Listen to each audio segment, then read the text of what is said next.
సాధారణంగా భార్యలు ఎప్పుడు సపోర్టివ్ రోల్ని కోరుకుంటారు భర్త నుంచి. కాబట్టి భర్త తనకి సపోర్టివ్గా ఉండాలని ఎప్పుడూ కోరుకుంటారు. అయితే కొంతమందికి అటువంటి సపోర్ట్ వాళ్ళ భర్త నుంచి లభించదు. తెలుసో తెలియకో పేరెంట్స్ కానీ ఇంకొకళ్ళు కానీ వాళ్ళ ఇన్ఫ్లుయెన్స్లో పడిపోయి భార్యను నెగ్లెక్ట్ చేయడం జరుగుతుంది. ఆ సందర్భంలో వాళ్ళు ఏం చేస్తారంటే, వాళ్ళని భర్త సపోర్ట్ చేయలేదు కాబట్టి వాళ్ళని వాళ్ళు కాపాడుకోవడానికి, వాళ్ళ హక్కుల్ని వాళ్ళు సాధించుకోవడానికి వాళ్ళు ఏం చేస్తారు, అసర్టివ్గా ఉంటారు. కాబట్టి కొంచెం అగ్రెసివ్గా ఉంటారు, ఫైట్ చేస్తూ ఉంటారు, కరెక్ట్గా మాట్లాడుతూ ఉంటారు.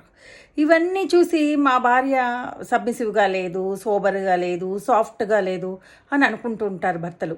అలా ఏ భార్యైనా లేకపోతే భర్తలు ముందు అర్థం చేసుకోవాల్సింది ఏంటంటే, ఆవిడికి తను ఇవ్వవలసిన సపోర్ట్ ఇవ్వలేకపోతున్నానేమో, ఆవిడ ఏమి ఇబ్బందులు పడుతోందో ముందు అసలు అవి కనుక్కోండి.